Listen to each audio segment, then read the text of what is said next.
Hello students, आज की class में हम लोग डिस्कस करने जा रहे हैं 3D। ये हमारे पास बहुत ही इंपॉर्टेंट टॉपिक है। इससे एग्जाम में क्वेश्चन भी अधिक नंबर के आते हैं। तो चलिए आज हम डिस्कस करें 3D का बेसिक कंसेप्ट क्या होता है। ऐसे आपने बेसिक 11th क्लास में भी देखा होगा, लेकिन फिर भी हम इसे रिकैप दे रहे हैं आपको।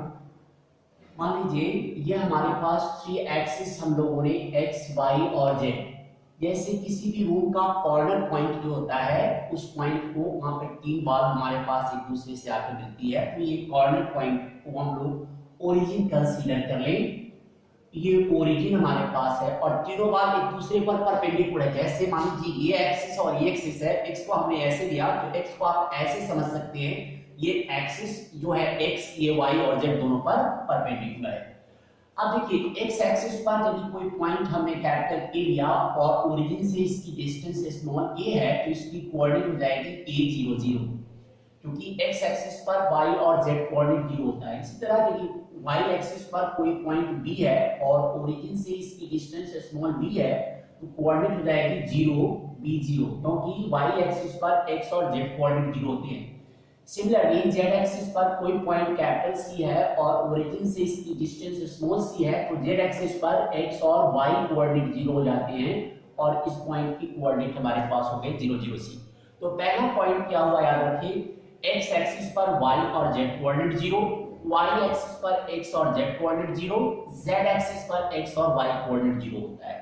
कोऑर्डिनेट हमेशा एक्स वाई जेड के कोऑर्डिनेट फॉर्म में ही हम लोग नोट करते हैं। अब आइए बात करते हैं एक्स एक्सिस और वाई एक्सिस के इन बिटवीन जो प्लेन होता है, ये वाली प्लेन को हम लोग एक्स वाई प्लेन कहते हैं। एक्स वाई प्लेन, इस एक्स वाई प्लेन पर मान लीजिए कोई पॉइंट P है और इसकी डिस्टेंस A और इसकी डिस्टेंस B है, तो इस P पॉइंट की हमारे पास कोऑर्डिनेट हो जाएगी A, B, 0, क्योंकि P point x y plane पर Z कोऑर्डिनेट की वैल्यू हमारे पास 0 होती है। सिमिलरली y एक्सिस और z एक्सिस के बीच ये जो प्लेन हमारे पास, ये वाला प्लेन जो फॉर्म कर रहा है, इसको बोलते हैं हम लोग yz प्लेन। yz प्लेन पे क्या है, यहाँ पर मान लीजिए कि यहाँ पर कोई पॉइंट हमने q कंसीडर किया और ये पॉइंट इस तरह से है कि y एक्सिस से b और z एक्सिस से c डिस्टेंस है, तो इसकी कोऑर्डिनेट हो जाएगी 0, b, c। तो yz एक्सिस पर हमारे पास x कोऑर्डिनेट 0 हो गया। सिमिलर वे में x और z एक्सिस के बीच जो ये हमारे पास ये वाला जो प्लेन है, इस प्लेन को हम लोग बोलते हैं xz प्लेन। इस xz प्लेन पर क्या है कि आपको यहाँ पर मान लीजिए कि कोई पॉइंट r इस तरह से है कि x एक्सिस से डिस्टेंस a और z एक्सिस से इसकी डिस्टेंस c है, तो इसकी कोऑर्डिनेट हो जाएगी a, 0, c। तो इस तरह दूसरा सेकंड इंपॉर्टेंट पॉइंट क्या याद रखिए कि xy प्लेन पर z कोऑर्डिनेट 0, yz प्लेन पर x कोऑर्डिनेट 0 और xz प्लेन पर y कोऑर्डिनेट 0 होती है हमारे पास। ये सेकंड पॉइंट हमारे पास हो गई। अब आइए, अब इसके बाद हम कुछ छोटे-छोटे पॉइंट्स हैं जो इंपॉर्टेंट पॉइंट्स हैं जो आपको याद रखने हैं। अब जैसे इसको हम लोग यहां से थोड़ा सा आगे करते हैं, पॉइंट्स टू रिमेंबर। यहाँ जो बातें यदि आप याद रखेंगे तो 3D में क्वेश्चंस करना आसान हो जाएगा। पॉइंट्स टू रिमेंबर, मान लीजिए पहला पॉइंट है late P, A, B, C be any point in a space। तो उस केस में direction ratio of OP is, हमेशा उस पॉइंट की हम लोग ओरिजिन से ही डायरेक्शन को मेजरमेंट करते हैं, इज A, B, C। और इसी बात को यदि हम पोजीशन वेक्टर के रूप में याद करें, आप पोजीशन वेक्टर के रूप में काउंट किया था तो आपने कहा था AI plus BJ plus CK। AI मतलब I आपको बताया था x एक्सिस के लॉन्ग, ये जो है y एक्सिस के लॉन्ग और K जो है वह z एक्सिस के डायरेक्शन को रिप्रेजेंट करता है। तो यहाँ A, B और C तीनों एक्सिस के डायरेक्शन में, डायरेक्शन रेशो का मतलब हुआ तीनों एक्सिस के डायरेक्शन में क्या क्या डिस्टेंस है। जैसे P पॉइंट आपने कहा जिसकी कोऑर्डिनेट ABC है, तो इसका मतलब OA हमारे पास A है OB B है और OC C है। तीनों डायरेक्शन, तीनों एक्सिस के डायरेक्शन में हमारे पास डिस्टेंस ABC है, इसलिए इसका नाम डायरेक्शन रेशो का है। ठीक है। दूसरा पॉइंट, डायरेक्शन रेशो वर्ड हमने वहां भी यूज किया था, इसका मीनिंग क्या था अब आप क्लियर करना है आपको। कोई भी पॉइंट दी गई है उसके डायरेक्शन रेशो का मतलब यही समझनी है, क्या करनी है कि तीनों एक्सिस के डायरेक्शन में वो ओरिजिन से कितने कितने डिस्टेंस पे है, बस ऐसे समझिए आप।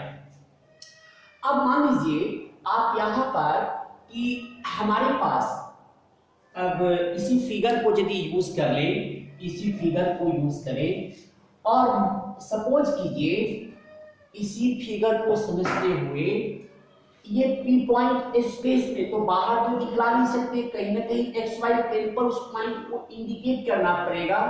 अब ये स्पेस में कहीं इस पॉइंट पर पॉइंट है जिसकी कोऑर्डिनेट ABC है। अब O से P की डिस्टेंस निकालें, डिस्टेंस फार्मूला आपको आता है a - 0 तो a square, b - 0 b square और c - 0 c स्क्वायर। और इस P पॉइंट से इस पर परपेंडिकुलर ड्रॉप कर दें। अब आप देखिए यदि यह एंगल ये y एक्सिस के साथ यदि इस एंगल को हम बीटा मानते हैं तो cos बीटा की वैल्यू क्या हो जाएगी, cos बीटा, cos जो होता है बेस बाय हाइपोटेनस, तो O से B की डिस्टेंस स्मॉल b है तो b by under root a square plus b square plus c square. तो इस उस पॉइंट का एक्सिस के अलॉन्ग जो cos की वैल्यू होती है that is called direction cosine. cos की एंगुलर वैल्यू उस एक्सिस के अलॉन्ग जो होती है that is called direction cosine. तो डायरेक्शन कोसाइन निकालने के लिए यदि डायरेक्शन रेशो दी गई हो तो क्या करते हैं आप, सिंपल वे में a बाय उस तीनों के स्क्वायर के सम का a square plus b square plus c square. इस तरह ये x एक्सिस के डायरेक्शन में b upon under root a square plus b square plus c square, c upon under root a square plus b square plus c square. ये हमारे पास हो गया। ये पहले वाली बात को थोड़ा मिटा दें, नहीं तो कंफ्यूजन बन जाएगी, तो इसको यहां से हटाते हैं हम लोग फिलहाल। अब देखिए इसका नाम डायरेक्शन कोसाइन क्यों हुआ, तो हमने क्या क्लियर किया, उस एक्सिस के डायरेक्शन में cos की एंगुलर वैल्यू, cos की वैल्यू क्या होगी, मतलब एंगल बीटा बनाया तो cos बीटा की वैल्यू y एक्सिस के डायरेक्शन में b बाई ये हमारे पास है, तो इसलिए इसका नाम डायरेक्शन कोसाइन। उस एक्सिस के डायरेक्शन में cos की वैल्यू क्या होगी that is called direction cosine. अब ये बाय इसे हम लोग cos अल्फा से यदि इसको हमने बीटा एंगल x एक्सिस के साथ यदि मान लीजिए अल्फा एंगल बनाएगा तो ये cos अल्फा की वैल्यू हो गई। ये इसके y एक्सिस के साथ बीटा एंगल बनाया तो ये cos बीटा की वैल्यू हो गई और ये cos गामा की वैल्यू हो गई। इसे हम लोग L, M और N से भी रिप्रेजेंट करते हैं। L का मतलब डायरेक्शन कोसाइन को L, M, N सिंबल से भी रिप्रेजेंट करते हैं, तो L का मतलब cos अल्फा या a by under root a। Third point आपको याद रखनी है, डायरेक्शन कोसाइन के स्क्वायर का sum n square plus m square plus n square. Direction cosine के स्क्वायर का सम मतलब a square by a square plus b square plus c square plus b square upon root cancel हो जाएगी plus c square upon root cancel हो जाएगी। LCM same होगा तो a square plus b square plus c square by a square plus b square plus c square equal to 1 हो गया हमारे पास। इसको आप यहां से एक रिजल्ट तो ये बन गई, दूसरी आप ये भी कह सकते हैं cos square alpha plus cos square beta plus cos square gamma equal to 1 भी कह सकते हैं आप यहां पर। और फोर्थ पॉइंट जो जानने लायक है कि मान लीजिए कि हमारे पास लेट A एक पॉइंट है जिसकी कोऑर्डिनेट x1 y1 z1 और B पॉइंट हमारे पास x2 y2 z2 है, देन डायरेक्शन रेशियो dr हम शॉर्ट में कहते हैं dr of line AB is x2 minus x1 y2 minus y1 and z2 minus z1। और जब डायरेक्शन रेशियो मिल जाए तो डायरेक्शन कोसाइन को हम लोग निकाल सकते हैं इस केस में। तो इस तरह हम लोग डायरेक्शन रेशो और डायरेक्शन कोसाइन के कंसेप्ट को समझते हैं। एक पॉइंट और हम डिस्कस करेंगे कि हमारे पास यदि ऐसा हो, फोर्थ पॉइंट कह सकते हैं हम लोग। फोर्थ पॉइंट देखें, if drs of AB equal to k times, k means constant times drs of CD हो, तो कह सकते हैं कि AB पैरेलल CD और AB CD are collinear, AB और ABCD आर कोलिनियर भी कह सकते हैं। वो केसेस मिलेंगे उसके अकॉर्डिंगली हम बताएंगे। बस ये आते हैं AB की डायरेक्शन रेशो CD की डायरेक्शन रेशो की कांस्टेंट टाइम हो, तो उस केस में या तो दोनों पैरेलल हो सकते हैं या कोलिनियर हो सकते हैं। अब हम इस बातों को क्वेश्चन से करने की कोशिश करते हैं। आपकी बुक में 3D की पहली एक्सरसाइज, बेसिक एक्सरसाइज हमारे पास है जो 11.1 है, वो हमारे पास 11.1, जिसमें सिर्फ आपको डायरेक्शन रेशो और डायरेक्शन कोसाइन से रिलेटेड क्वेश्चन किए गए। इस 3D कंसेप्ट में आप इसमें कुछ फॉर्मूले हैं और फॉर्मूले का कंसेप्ट यदि आपको पता है तो आप मान कर चले 6 मार्कर क्वेश्चन या 4 मार्कर क्वेश्चन को आप आराम से सॉल्व कर सकते हैं इसके अंदर। चलिए हम पहली एक्सरसाइज बात करते हैं। एक्सरसाइज 11.1, पहला क्वेश्चन दिया गया है हमारे पास कि if a line makes an angle 90, 135, 45 with x y and z axis, find the direction cosine. तो मतलब अल्फा की वैल्यू 90 डिग्री दी गई है आपको, बीटा की वैल्यू, बीटा आपके पास 135 डिग्री और गामा इक्वल टू आपके पास 45 डिग्री दी गई है। तो आपको डायरेक्शन कोसाइन, तो आप जानते तो हैं L equal to cos alpha होता है, तो ये इक्वल टू cos 90 डिग्री, ये इक्वल टू 0 हो गया।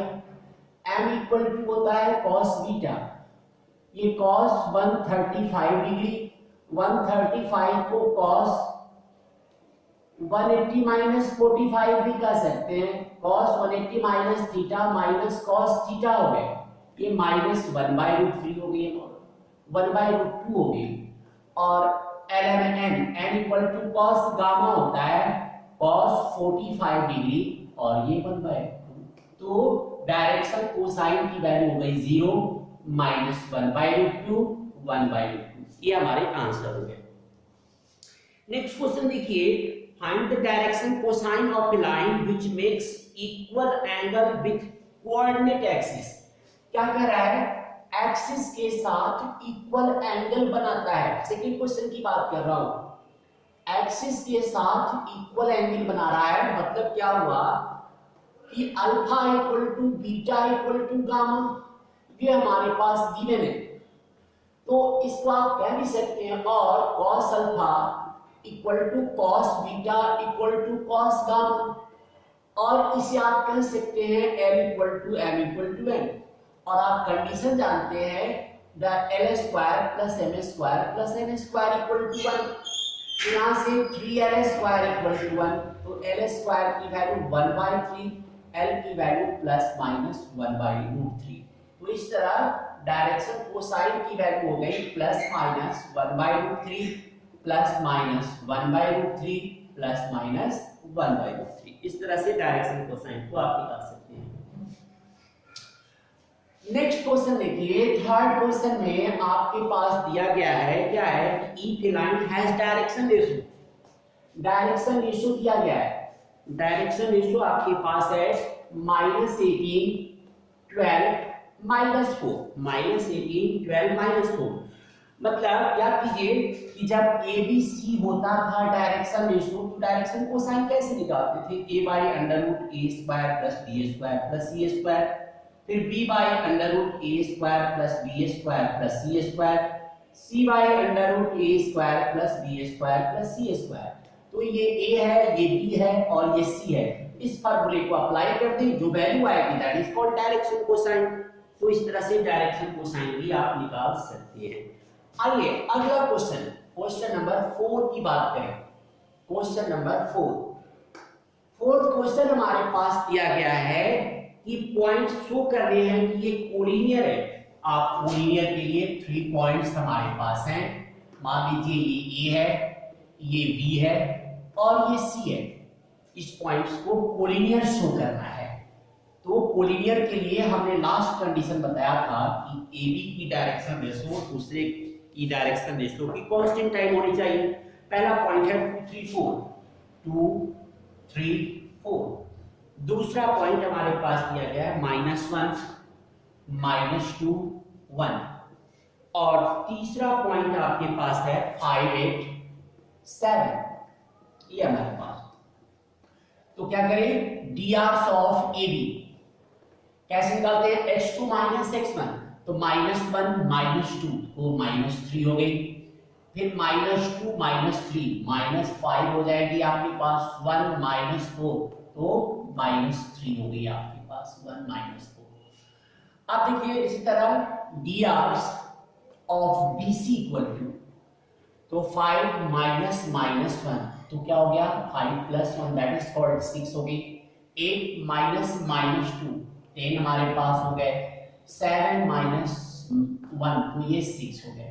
आप यहाँ पर चाहें तो आप -2 कॉमन ले सकते हैं। तो जब जैसे -2 कॉमन लीजिएगा, -3 -5 -3, this one equal to -2 times drs of AB। drs of BC जो है -2 times of drs of AB। -2 as a constant हमारे पास है, तो आप कह सकते हैं AB पैरेलल BC। बट जब लाइन पैरेलल होती है उसमें कोई भी कॉमन पॉइंट नहीं होती, तो यहां पर दे दीजिए since B is a common point, B is a common point, therefore ये पैरेलल नहीं होकर, so AB and C are collinear. तो इस तरह से आप इस एक्सरसाइज के कंसेप्ट को समझें और इस एक्सरसाइज के अंदर आपके पास यही direction ratio, direction cosine, collinear का क्या होता है कि कंडीशन से रिलेटेड हमारे पास। तो आज आपके लिए यही होमवर्क करा गया कि डायरेक्शन रेशो और डायरेक्शन कोसाइन के कंसेप्ट को समझें और एक्सरसाइज 11.1 के जो रिमेनिंग क्वेश्चन है उसको सॉल्व करने की कोशिश करें। Thank you.